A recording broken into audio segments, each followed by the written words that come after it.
Wonderful Nigerians and our great viewers, welcome to Darling Station, The Living TV. We are back again today, remember, talking about your favorite program, Issues of the Moment. Issues of the Moment comes to you from the stable of The Living Television.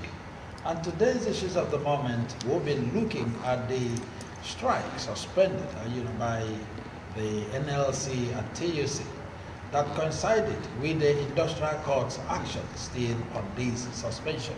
These and many more we'll be looking at today. As usual, I'm sure you are sitting relaxed and to enjoy this television today because our analysts are ready. From my far left, I have Barrister Chukwuemeka Wog. Barrister Chukwuemeka Wog is a practicing lawyer based here in Enyimba City and also a security advisor, the security consultant. Barrister, welcome to the program. Thank you, moderator, and good day, viewers. After him, I have Comrade Nnamdi Lekwachi. Comrade Nnamdi Lekwachi is a historian and political affairs analyst and public affairs analyst as well. He's also a televangelist. He's a man who deals with numbers and dates. Comrade, welcome to the program. Thank you for having me join you. It's such a privilege. Good day, viewers. Like I said earlier, we are looking at a lot of Nigerians. We are believing and hoping that the NLC, Nigerian Labour Congress, will be going on a strike on Wednesday, that is tomorrow. And then also the TUC, that's the organized labor generally. But yesterday, being Monday, they held a very serious meeting. Remember, before now, they refused joining any meeting with the federal government, but yesterday they held a meeting with the federal government that lasted for hours.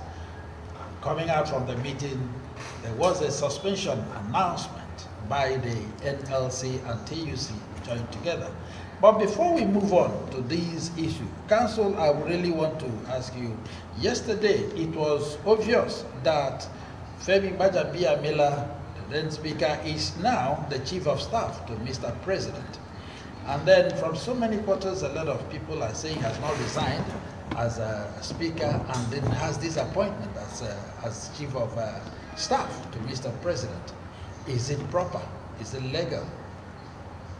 In terms of what is proper, what is legal, sometimes you might have gray areas.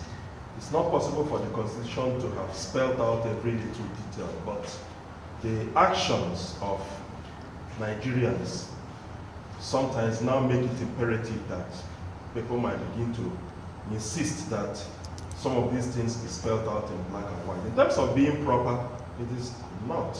It's only in a place like Nigeria that you would be the Speaker of the House of Representatives and at the same time, you will be the Chief of Staff to the President. Invariably, there has been a Supreme Court decision, if I remember clearly, that was, not Supreme Court, that was a Court of Appeal, because then the governorship cases ran up to the Court of Appeal. Court of Appeal, then Port Harcourt Division. I think it was in the case of TARG against Onyema Ugochukwu and others, ruled that the Chief of Staff to the governor is the #1 domestic, I'm using the language of the court, #1 domestic staff to the chief executive. So if we cue in from that particular decision, it means that the head of one arm of the National Assembly today is also the #1 domestic staff of the president who heads the executive. So in terms of being proper, it is not. In terms of legality, yes, I am not aware of any strict constitutional provision that has prevented him from occupying that position. Okay. More so also since the president has already issued a proclamation, and by that, in effect, wound up the lifespan of the outgoing National Assembly ready to kickstart that of the incoming one. The present National Assembly, which is also now lame duck, cannot legally do anything. They cannot legally do anything. The new president has been elected, he has issued a proclamation winding up their lifespan, and do not forget that their lifespan is collegiate, is group. It's not something like you say tenure of one individual. His tenure has come to an end or has not come to an end and so on. So invariably the lifespan of that arm is wound up. So for legal, you may not have strict legislation rather saying he cannot do so. Okay. But in terms of being proper, it is most improper for him to do so. Yeah, thank you for clearing the air, because in particular a concerned Nigerian took to his Instagram page and also said that it is wrong and he has not resigned. That it looks as if Nigerians have no person who is fit for that position. Away from that, the organized labor made up of the Nigerian Labour Congress and the Trade Union Congress of Nigeria, TUC, yesterday agreed to suspend a planned strike scheduled to begin tomorrow to enable further negotiations with the federal government. Before now, we already know that such a meeting had been scheduled before, and the Nigerian Labour Congress never attended. But yesterday they were there and also suspended the intended strike. And this has sent mouths and tongues wagging. You know, normally Nigerians will always say, who knows what has happened, envelopes has exchanged hands and so on. Comrade, I'm starting with you. And now, without proper education to major Nigerians, because it has been on air since last week that by Wednesday they are going to commence this strike. And now, this morning, we learned that it has been suspended. Yes, it is what it is. We also learned of the court injunction, you understand, ordering the organized level, that's the NUC and the NLUC, to desist from embarking on any industrial action or to stop from implementing their own decision, their resolve to down tools, because they said they would down tools and then, if possible, cripple the economy, because the president took a unilateral decision in announcing that subsidy has been removed, or that subsidy is gone, like he said in his inaugural address. And to be honest, I think that decision, given the timing, was not timeless, it was not ideal, because the president was making such announcement when he has yet to constitute his cabinet. So who advised him?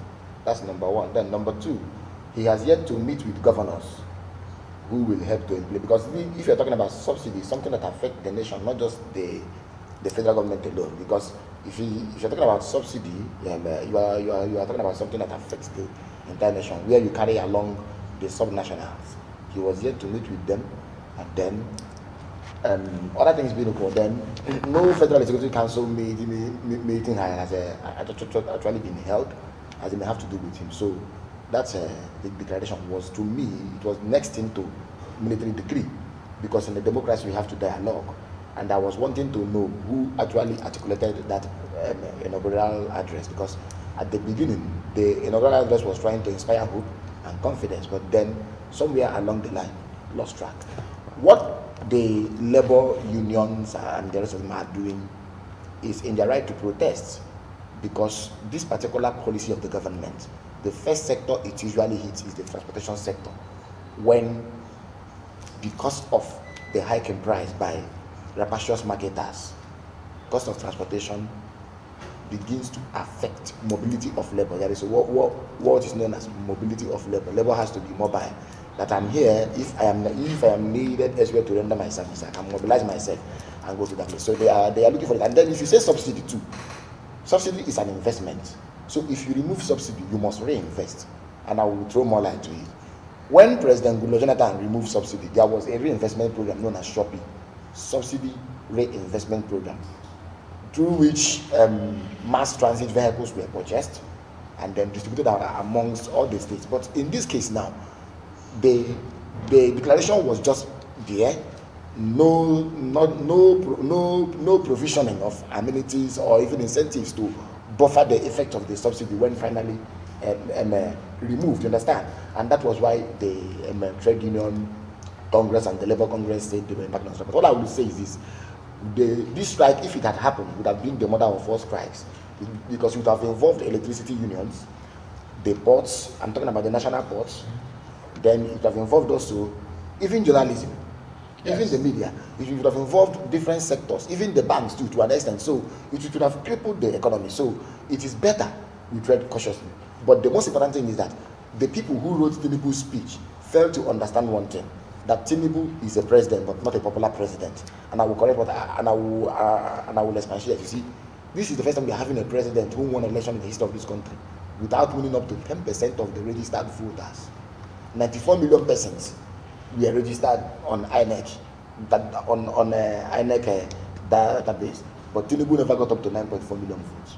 I think that's what I'm saying now. So he's not popular on all things being equal. So even for the Labour Union and the Trade Union Congress, we know whom they supported in the campaigns. So the first thing Tinubu would have done, we understand. You see, the worst thing that happened to this country is actually former President Muhammad Buhari. He said he was removing subsidy. That's after having spent 8 years, and he didn't remove it. He claimed to have removed it when he introduced on the recovery payments, making NNPC the major market of the product. Now, after everything, Buhari played, I don't know whether it was a trick on the coming administration by saying he was removing subsidy, only to make that declaration in his mouth. Whereas the budgetary provision, there was no budgetary provision for it. So what Tinubu should have done was to begin conversation with different stakeholders and actors in the system than continue making such a declaration that nearly throws us into panic. All right. Barrister, the NLC and TUC said they were not aware of the court, of the industrial court, putting off this strike. They already held their meeting. They were in a meeting when they were supposed to be served in that meeting, even when they had called off the strike. And there were a lot of other organizations that were supposed to join, like the NUJ and so on. Do you think that this strike that was called off is proper at that time? Well, without getting to the necessary organs. Let me start by saying that to answer this question, for me to answer it, I have to disagree with Comrade. It's not every time that Comrade and I disagree. Most times we agree. He said that this would have been the mother of all strikes, and I said no, I disagree. And for reasons I will give now. The same reason why it wouldn't have been the mother of all strikes is exactly the major reason why the strike couldn't have taken place, notwithstanding the order from the court. The NUC and TUC had no choice than to do what they did. They technically backed down. The Igbos would say, "Osokadi stand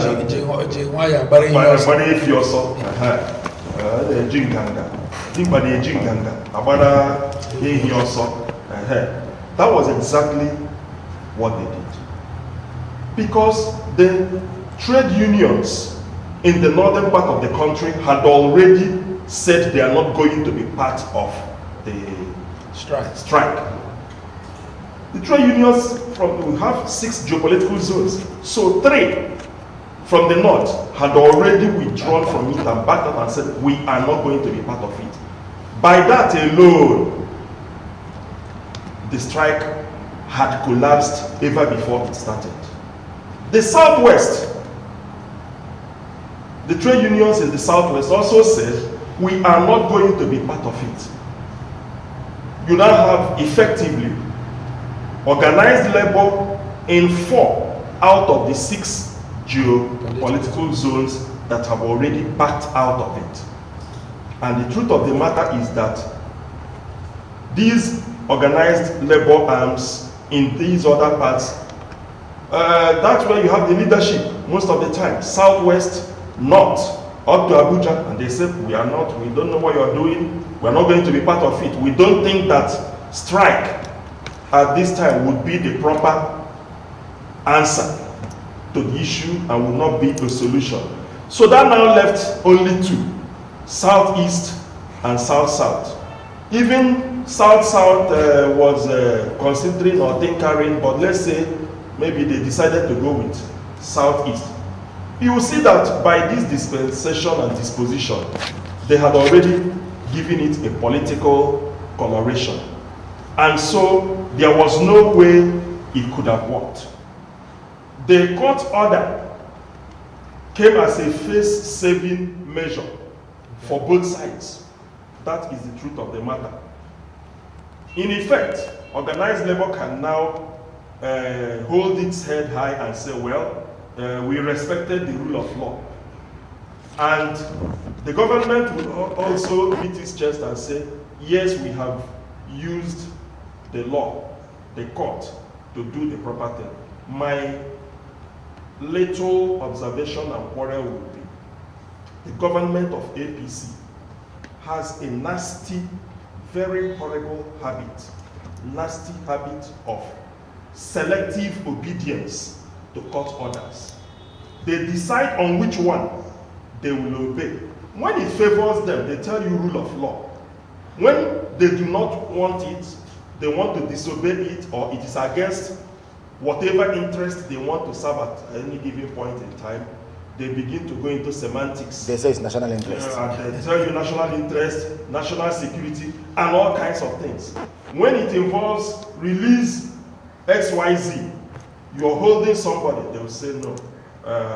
We have to tinker with the order, and then they probably get the same court that gave the order to sit on appeal over its own judgment or that of a lower one, and now say no, continue holding the person, or outrightly disobey. We have several court orders that the federal government has disobeyed regarding releasing people. But when the tables are turned, see what they used the court to do to ASU. Until today, ASU has been effectively emasculated. Same thing is now going on to the TUC and NLCs. They are also going to be caged, as it were, using the court. And at the end of the day, they will tell you, obey the court. When you try to raise your hand, they say, go to court. You go there, they'll come there and use the court against you. All right. So you need to be careful.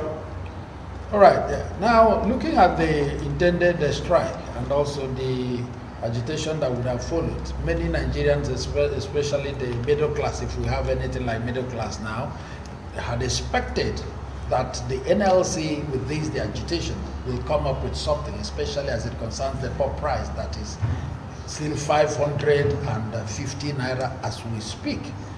And now, at the end of the meeting, nothing of such, the reduction price and so on, nothing has happened. So, who would be held responsible for this? You see, if we are talking about subsidy, which is deregulation, nobody should have any business talking about price. But in Nigeria, we confuse ourselves a lot. When you say deregulation, what are you deregulating? Where in the system, where in the sector, where in the downstream sector of the petroleum economy are you deregulating? Is it oppression or cost? You understand what I'm saying now? And that is why I want to say this. You see, if at all we are deregulating this system, or we are ending the subsidy regime, the federal government will have no business talking about price. Just as the NNPC would not be giving us price templates or trying to inaugurate or introduce new price regime through the midstream, downstream petroleum regulatory authority. You understand?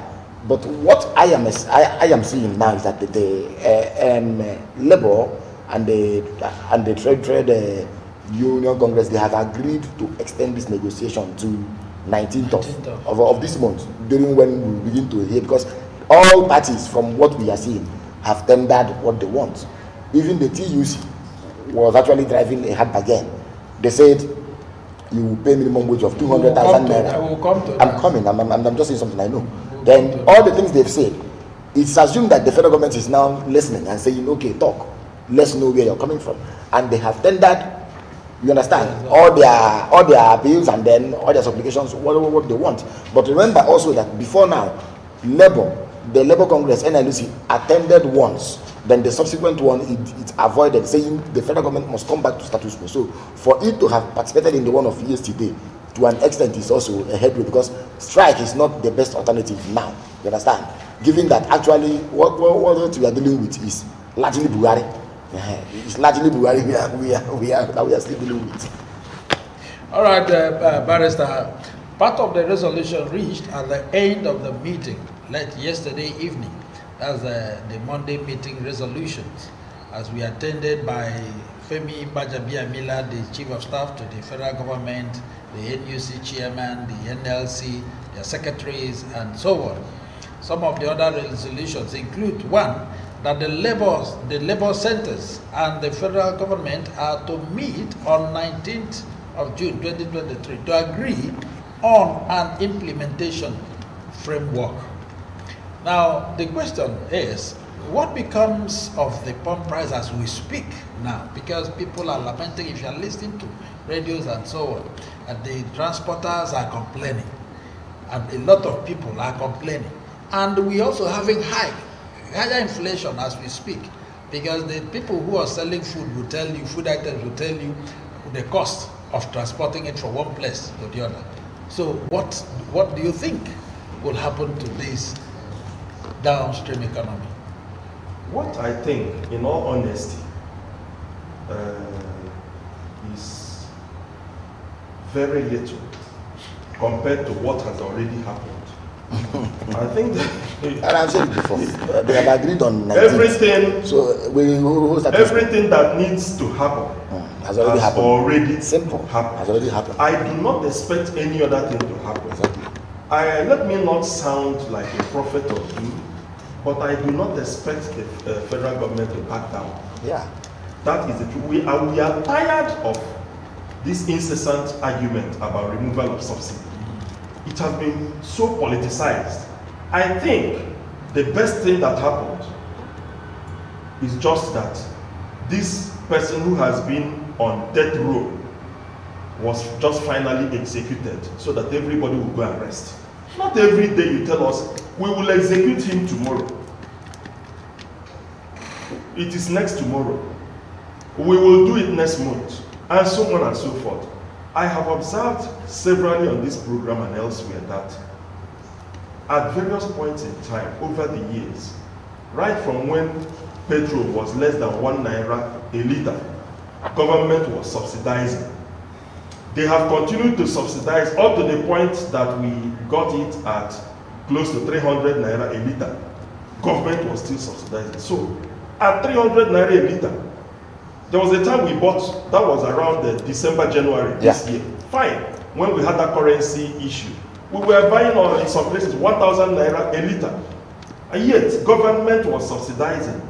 So does it mean that when we were buying it at 100 naira, 200 naira, that we were being dashed, we are being gifted petrol by the government, if at 1,000 naira they are subsidy? We are tired of the subsidy argument and all the issues relating to it. The earlier they execute, the better, so that whatever is happening, we will no longer fear it. He that is down need fear no fall. The prices have already escalated and rocketed beyond measure. You know that in Nigeria, once the price of anything goes up, to come down is a problem. It's usually difficult. We are gradually coming to terms with the calamity that this nation has been plunged into. So let us, the earlier we start adjusting to it, the better. Not tomorrow, Labour will go and negotiate and bring it down from 515, and they will negotiate with government and bring it down to 500 and beat their chest as if they have done any. No. It's not going to help anybody. So that tomorrow, nobody would have an argument to pose before us and say, I want to remove subsidy or keep it. Let us have it free. Some of us have concluded arrangements to get our bicycles in place. We are going, yes, the bicycles are coming. The rechargeable electric motorcycles are coming back. You see them all over Aba. We are adjusting. The prices of vegetable, ogo, egusi, and everything, they've gone up. We will start adjusting. But let the government be prepared. That is the area I am now going to cushion the effect on the people. If Labour is saying give us 200,000 as minimum wage, I think they are being very modest. If they do proper pricing, vis-a-vis where the petrol price is today as fixed by government, because Comrade quarreled with it the other day, and he has repeated it today. You cannot be deregulating and also fixing price. It's either you allow the market forces to determine the price, that's demand and supply, or you tell us you're regulating and keep it regulated. Not like he said, we play with words and the terminologies that we don't know their meaning. Allow us to be, and the thing will work out. It's going to be painful, but at the end, things will stabilize properly and nobody will use us to do politics. All right, the federal government and the TUC, NLC, they have agreed to establish a joint committee to review the proposal for any wage increase or award and establish a framework and timeline for implementation. And that is the essence of the meeting for 19th June. Yes. Yes. And then, now talking about this committee, how effective? We've known about so many committees in this country. Yes, and I was coming to that. You see, you remember that during ASUU strike, we talked about many committees. BRICS committee, many committees. The federal government will set up one committee. By itself, it will also dissolve the other committee and inaugurate another committee to talk about the same thing. And that is why there is this trust deficit. The public has trust deficit when it comes to issues like this. And that is why I'm going to say this. You see, what council said is true. You understand? But to what extent will the federal government, you understand, remove or deregulate the petroleum downstream subsector without us hearing of stories that touch? And I will explain why. You see, where we are today, I have said this and I will keep saying it. Subsidy removal, totally removing subsidy cannot be possible. You understand? It has to be faced, and I've said it before. It has to be faced, and it has to be programmed, because your refineries are not working. Let's be clear. You remove subsidy when you have refineries working. Now your own refineries are not working. You understand? You are more or less repeating or running around the same circle. So the problem is not just about only moving subsidy. It is whether you can at the most be able to make supply keep going, and it's very, very important. So all things being equal, what we are hearing now is that maybe by the 19th we'll be hearing whether there will be any change in terms of palliative. But remember, like Council did say the other day, we try to do things from the reverse angle. This should have come, palliative should have come before yes, palliative should have ordinarily come before this pronouncement, including conversation. You don't have to, to me, I have no problem with removing subsidy, but I say it has to be planned, because we cannot run a subsidy-free economy where we are today. So what was required was the president then going into talks with all stakeholders, all actors, saying, see what I inherited. Buhari, who just left office, said subsidy will continue till June, to the end of June. But unfortunately, he made no monetary provision for it.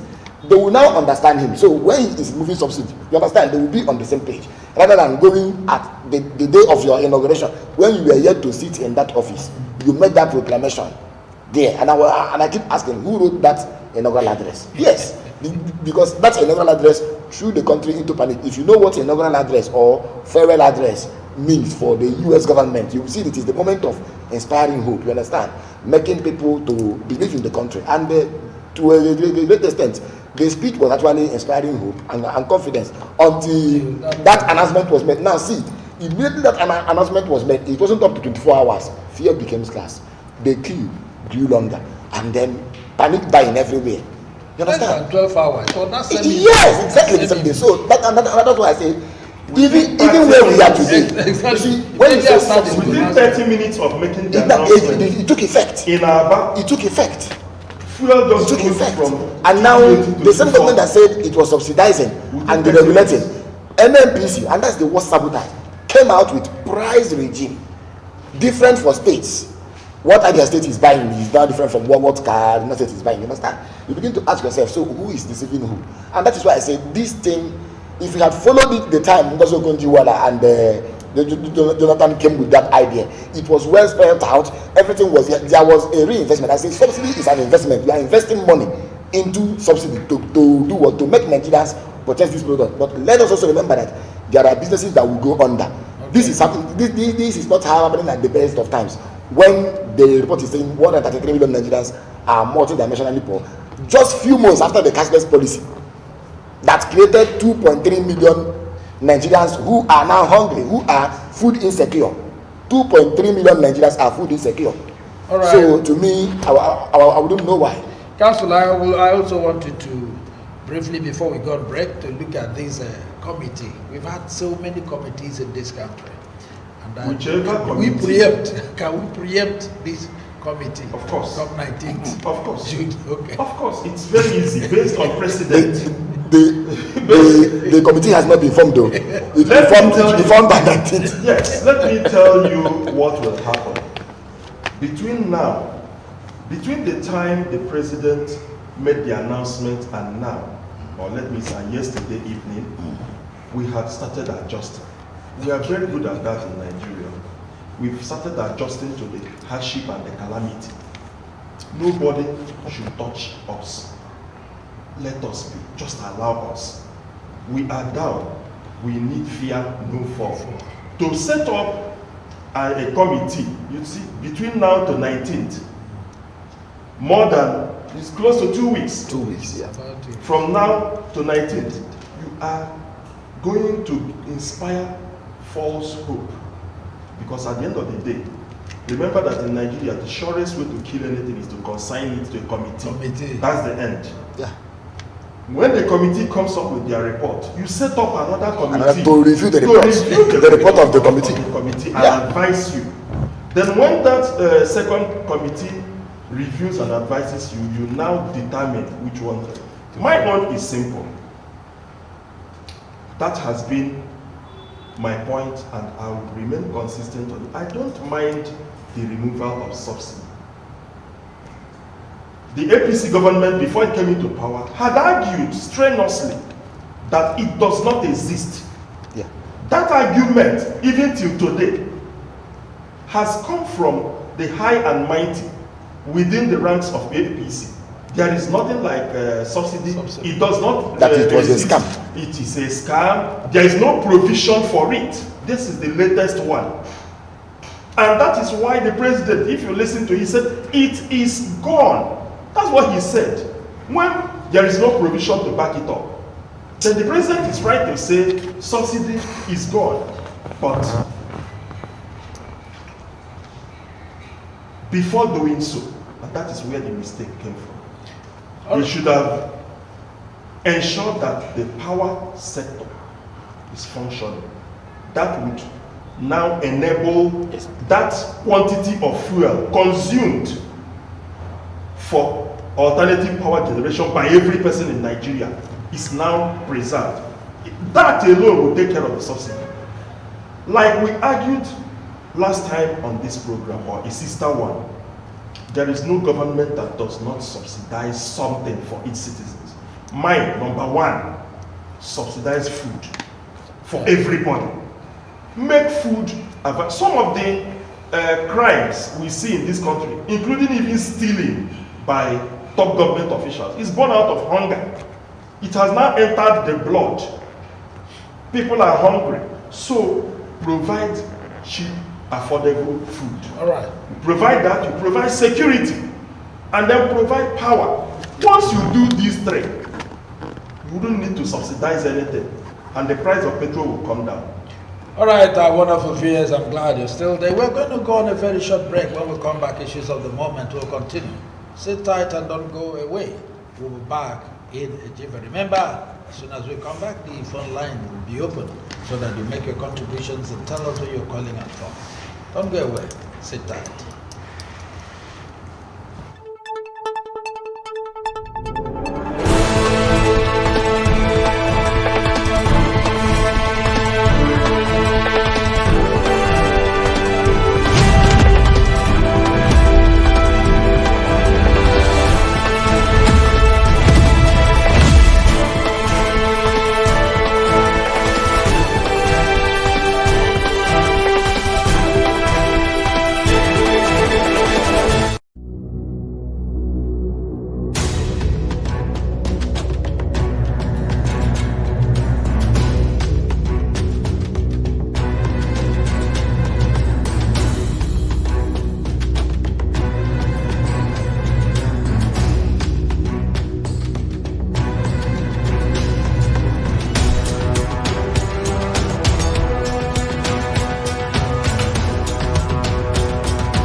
Great Nigerians and wonderful viewers, I'm glad you're still there watching your favorite television, the Living TV.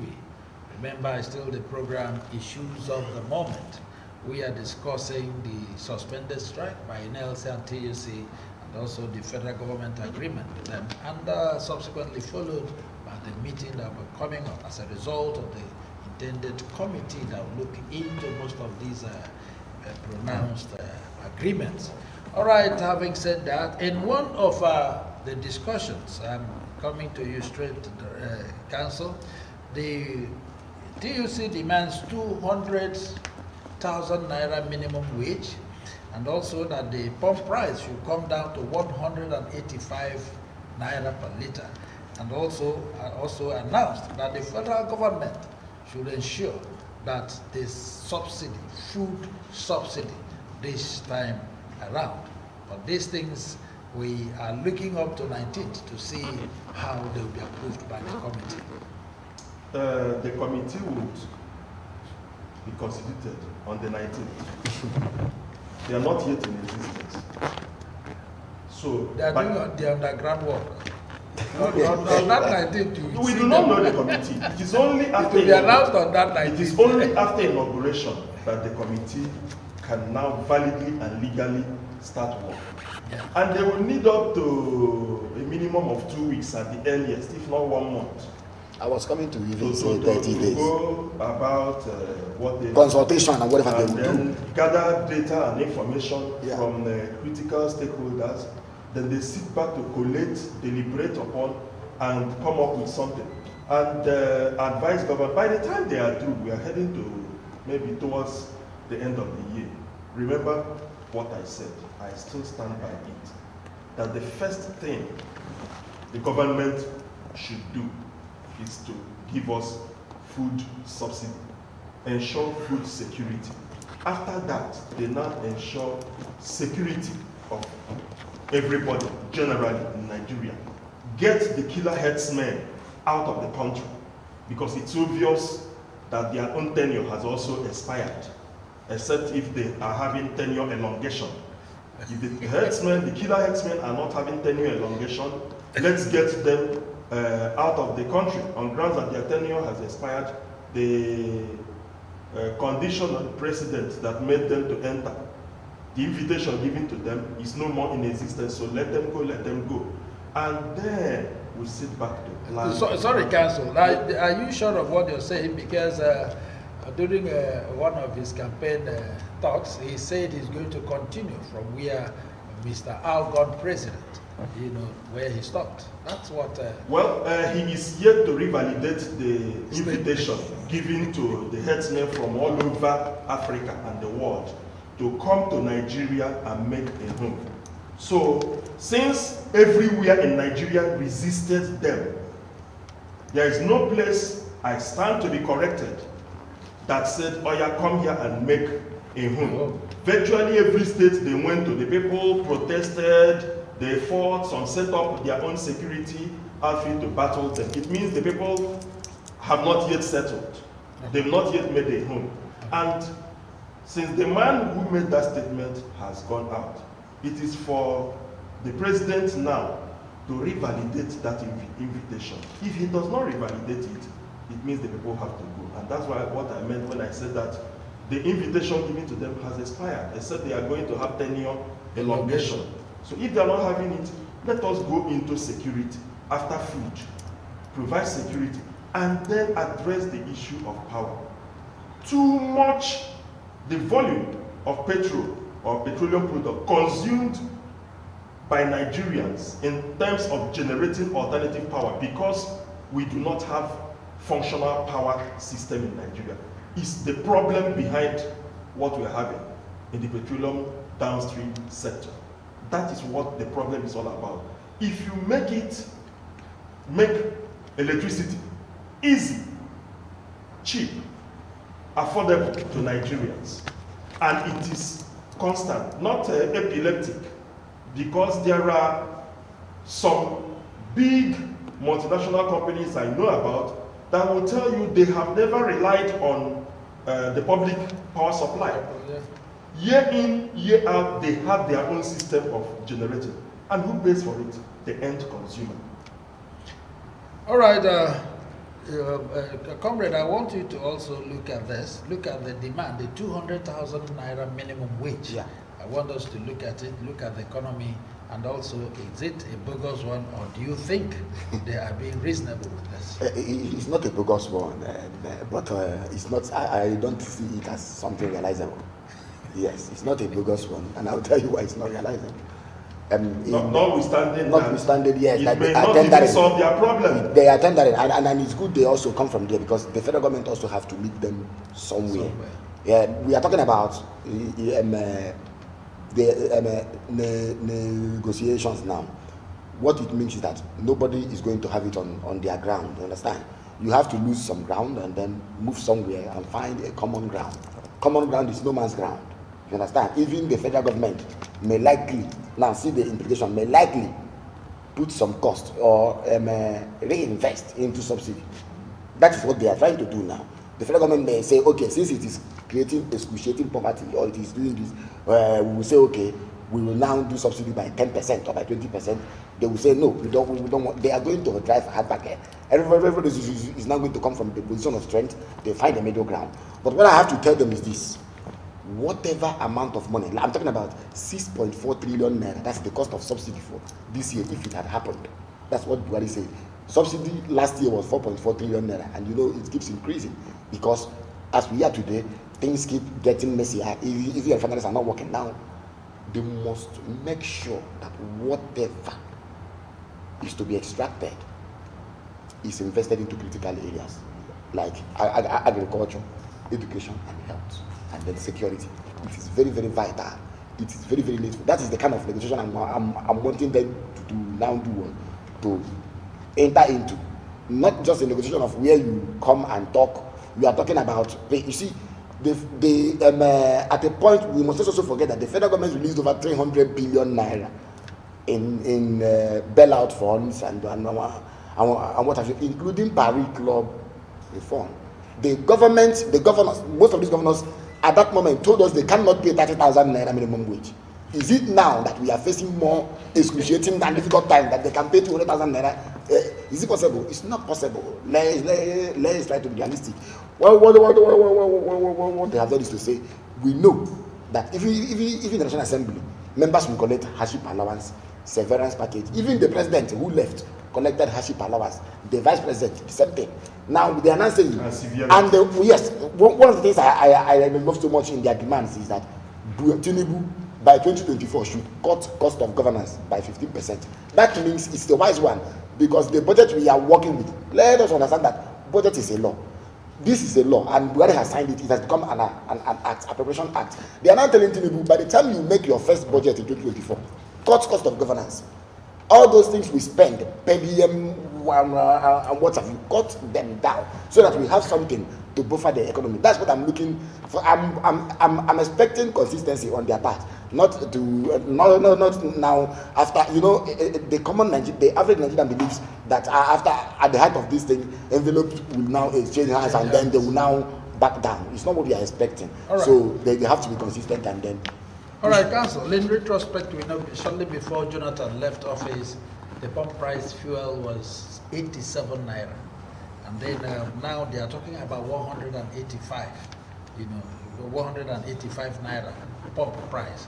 I want you to also compare them because you've been on ground, and also you've been in the leadership of this state, having been a local government chairman, and also as a human rights activist. How will this thing? How will it affect the common man in the street? We are already down. And I've been making this point. Yes. The earlier we appreciate it, the better. We are like an individual who has already sustained a motor accident. Maybe one or two limbs have been broken. He didn't die. We cannot die. God will not allow us to die. We shall live to see and declare the works of the Lord, the land of the wondrous works of the Lord, the land of the living. But we have, yes, I know I'm taking the job of the tele-evangelist. Yes. Now, since Nigerians didn't die by that accident and the injuries we sustained therefore, we are now on the path to recovery. What are the things that you could do for this injured, sick person, for the person to get well? I still reiterate. When Jonathan gave it at 87 naira a liter, he wanted to move it up to 90 something at the point. And the people now, 142 naira. The people now that have moved it to 500 and 600 naira. 600 were the ones telling us that there was nothing like subsidy. Yeah. It was a scam. Yes. It was a scam under Jonathan. Let us believe them. So when did it stop being a scam? Under APC administration. And Council is making a very important point now. Under Jonathan, it was a scam. You see, under this Ngozi Okonjo-Iweala was clear. It is no longer a scam. When she said, Ngozi Okonjo-Iweala said, there are particular persons who are using this subsidy. In fact, they will do overquotation. They will come to the Ministry of Finance. You know, the Ministry of Finance pays the subsidy claim. They will come and tender claim that they had imported 10 billion naira worth of oil or fuel. The federal government will pay. Well, in recent, they imported less than that. So Ngozi Okonjo-Iweala said we have to plug this leakage and reinvest the money or the fund into critical areas to drive the economy, into critical sectors. These same persons now organized mass protests. Because they have access to the media. They pack the media, the ones they can control. They control the media. They went to the streets. They even brought intellectuals to join the ranks. You understand? They demarcated that government, they called it scam, and they called Ngozi Okonjo-Iweala a face of subsidy, including to organize this mama marketers now, this cabal now organized a kidnap of the mother. Amene Iweala was actually kidnapped. And the woman was told that her daughter was actually trying to do what? You know, all these things happened in this country. Now these persons have come. Even Buhari now, see Buhari's trick. He said he was moving subsidy to remove this greedy cabal that he was introducing on the recovery payment, where NNPC alone will now be the marketer and the major importer. And what happened? The man who was fighting. Oh my goodness! For 8 years as a minister of petroleum, he was the now minister. Under him and his NNPC, the sole marketer and distributor, bad fuel laden with methanol was imported into the shores of this country from Antwerp in Belgium. No prosecution, nothing. I think the worst thing that happens to the country, even what we are facing now, is Buhari. It's not even If Tinubu had wanted to complain like Buhari did 4 years, blaming Jonathan, everybody would understand. Well, it's really most unfortunate Yeah. that we have found ourselves in that position. I was coming to you, Council, and to ask how did we get here? Because if you look at Jonathan's time and what happened, you know, you can't compare it with what people are passing through these days. Let me. I would have loved to ask the question: in which aspect of governance did Buhari Fame better well. do well? Let's start from number one. Like I keep on saying, you have to be alive to find a way of complaining. Security. Is it security? Is it education? Zero. Is it in health that you will use 21 billion to renovate one small wing of Just for the presidential yes, family. and that was just as you were living. Anytime money was returned, Jonathan's administration got debt forgiveness for us, just like Obasanjo's own. And what Buhari did was to blow everything. Each time our deceased ancestor sent us a lot from, that is, The great yonder. yes, sent us a credit alert from the Yonder. grave, from the other side, you know, from the world beyond. From the land of the dead. He sent us credit alert. Rather than use it to plow into things like agriculture, Yeah. health, education, Yes. because these are the three Critical areas. What would we do? They will now send Mr. Oga, former vice president, the conductor of the bus, to go around. Yes, The marketplaces. driver is the president, Yes. the conductor is To go around marketplaces and to share go and distribute around 10,000 naira. and look for Market money. yes, and Market money, trader money, farmer money. handout and all whatnot. At the end of the day, you tell us you're fighting corruption for 8 years. And that is I'm sorry to say, but that administration was a pure scam on Nigerians. you They see, did absolutely nothing than to plunge us into more indebtedness. Comrade here is very good with figures. He keeps on reminding me about how much, because I think it was up to 71 trillion. 77 trillion. No, I mean just before he left. Yeah. And then within a space of, was it 1 month or 1 week to his leaving, he added the 6 point something to it. So it is horrible.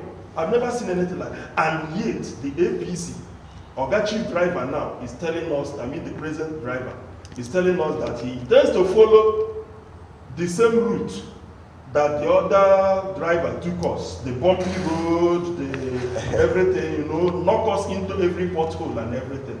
May God save us. You see, God the other day I save was asking someone what was Buhari's initiative in agriculture. I said, Anchor Brewers program. Go to Abia State and ask anybody whether they received the copy from the CBN, and that's why I said Emefiele should be questioned. Go and ask them. Go and ask. I'm talking about rural farmers. I'm not talking about people. The same thing Shopee to an extent did. PDP members then in power decided to use Shopee to empower people, including their family members, their friends, their lovers and paramours. The same thing was what these people are doing On a larger scale now. In fact, on an amplified scale, that we didn't see. We didn't see a rural farmer. People who are in our neighboring community here, the younger people. How many of them can we say accessed any fertilizer under Anchor? But do you know what? We spent over 300 billion naira from the CBN on Anchor project. And the farmers in the north after you shut the border? The Exactly. they After you shut the border, you say you are growing rice. You are trying to become rice sufficient. You understand? Unfortunately, after everything, here we are. Rice is 50,000 naira. Minimum wage cannot buy rice. All right, Barrister, let us also look at this. Like most of them, including the NLC chairman or president, watches our program, because for him to have emphasized so much on food subsidy. Yes. And as recommended, because I know you talked so much about it in our last sitting here. And I'm still saying Yeah, it. you're still saying it. A hungry man is an angry man. And an angry man, a man who is angry on account of hunger, you don't expect him to reason well. Every person gets hungry, including the queen is no more here, the king of England. They eat. Ogachi driver in Nigeria, both past, present, and whichever. Everybody eats. I eat. So any person that gets hungry, you must. That is one problem that never goes away. Hunger. No matter how much you address it, you will still face it 3 times a day. But in Nigeria, in other countries, we have 3 square meals. In Nigeria, I don't know if we have up to half square meal. So the issue of hunger. I want you to include in your parting word as a speaker. How do you think Nigerians or even the current administration is going to address the issue of hunger? hunger? Issue of this food subsidy. Yes, sir. That's what when I am talking about, I'm talking about hunger. That is actually what I mean. People are hungry. All the farmers in the middle belt, the food basket region of Nigeria, are internally displaced persons. Get them to go back, whatever it will take to provide security. Chase these marauding miscreants that invaded this nation from outside away. Let them go back to wherever they came from. Their invitation and tenure has expired. So get them to go out. If only the current president says so. Get them to go out. You're asking me suggestion, and that's what I'm doing. Go ahead. Let the IDPs who have been providing food for this nation go back. Even down here in the south, at a point in various parts of Abia State, Yes. I know what it took the state government then to try to get farmers to go to the farm. Well, it's only in Nigeria that you would be thinking of providing security in terms of armed security personnel for farmers. It's only in Nigeria. It doesn't happen anywhere. And even when you do, what do? The military, they provide security only for cows. The cow. We've seen their videos and pictures on internet escorting herds of cattle. But I mean the farmers who actually plant crops. Get them to go back. We must address that issue. Then address the issue of power. It is very important. One thing we are having a problem with in Nigeria is preserving the food we produce. And it is because we don't have sufficient electricity, either to dry or to preserve in a cooling system. So the issue of power must also be addressed. All right. That is the way to have food security and deal with the issue of hunger. People are hungry in this nation. Yes, comrade, Yeah. please, a sort of parting word, just Okay, a few to seconds. supplement what he Yes. has said. I think he has said everything.